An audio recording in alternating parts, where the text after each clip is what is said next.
আসসালামু আলাইকুম। ডক্টর শটে আপনাদের সকলকে স্বাগতম। সঙ্গে আছি আমি রাকিবুল হাসিব রাফিন।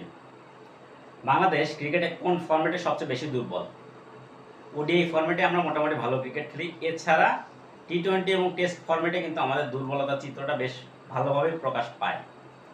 কিন্তু এই দুই ফরম্যাটের মধ্যে কোন ফরম্যাটে আমরা সবচেয়ে বেশি দুর্বল?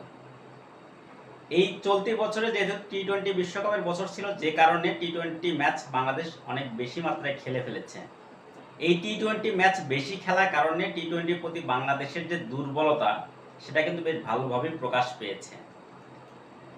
আমরা ফিজিক্যালি এবং মেন্টালি দুই দিক থেকে কিন্তু টি-টোয়েন্টির সঙ্গে মানিয়ে ক্রিকেট খেলতে পারি না, যে কারণে আমাদের ফলাফলও কিন্তু সেভাবে ভালো আসে না।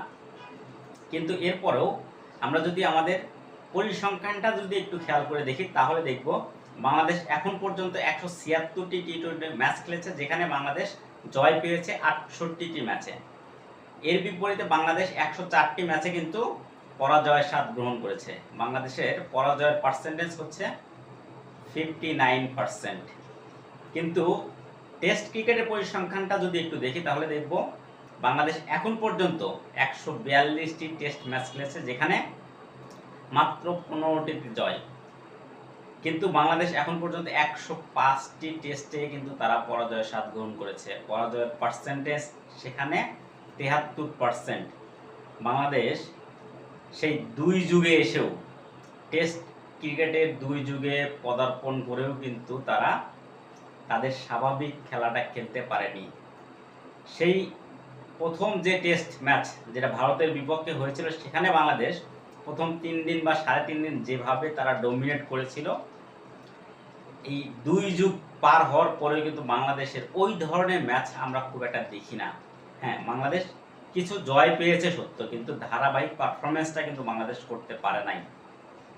এই পারফরমেন্সের পিছনে, এই না পাওয়ার পিছনে দায়টা আসলে কাদের? আসলে কি ক্রিকেটারদেরই সম্পূর্ণ দায়ী? না, ক্রিকেটারদের সম্পূর্ণ দায় দিলে চলবে না। এখানে টিম ম্যানেজমেন্ট বা বিসিবিরও কিছু দায় রয়েছে। আমি বাংলাদেশের টেস্ট ফরম্যাটের হতাশাজনক পারফরমেন্সকে বিসিবির দায় অনেকটাই কিন্তু দেখছি। আমার দৃষ্টিতে দুই ধরনের দায় রয়েছে তাদের। নাম্বার 1 হচ্ছে অবহেলা, নাম্বার 2 হচ্ছে অপেশাদারিত্ব। আমি আজকের ভিডিওতে শুধুমাত্র অবহেলার বিষয়টি আলোচনা করব। দেখুন, টেস্ট ক্রিকেট হচ্ছে রাজকীয় ক্রিকেট। এটার স্বপ্ন সবারই, টেস্ট ম্যাচ খেলবে। কিন্তু আমরা টেস্টের প্রতি সে অর্থে গুরুত্ব দিই না। আমি বিসিবির কথা বলছি। এই কারণেই বলছি, চলতি বছরে বাংলাদেশে কিন্তু অনেকগুলো টেস্ট ম্যাচ খেলার কথা ছিল। আমরা চাইলেই সেগুলো খেলতে পারতাম, কিন্তু আফগানিস্তান এবং জিম্বাবুয়ের সঙ্গে যে দুইটি টেস্ট সিরিজ এই বছরে আমরা পিছিয়ে দিয়েছি, সেটা শুধুমাত্র ওয়ার্কলোডের দোহাই দিয়ে। কিন্তু আমরা চাইলেই কিন্তু টেস্ট ম্যাচগুলো খেলতে পারতাম। তাই আমার কাছে মনে হয়েছে বিসিবির ওখানে একটা অবহেলা বা গুরুত্বহীনতার অভাব রয়েছে। এছাড়া টেস্ট ক্রিকেটের প্রতি গুরুত্বহীনতার আরেকটি অভাব হচ্ছে, আমরা যেন তেন দল বানিয়ে কিন্তু টেস্ট ক্রিকেট খেলিয়ে থাকি।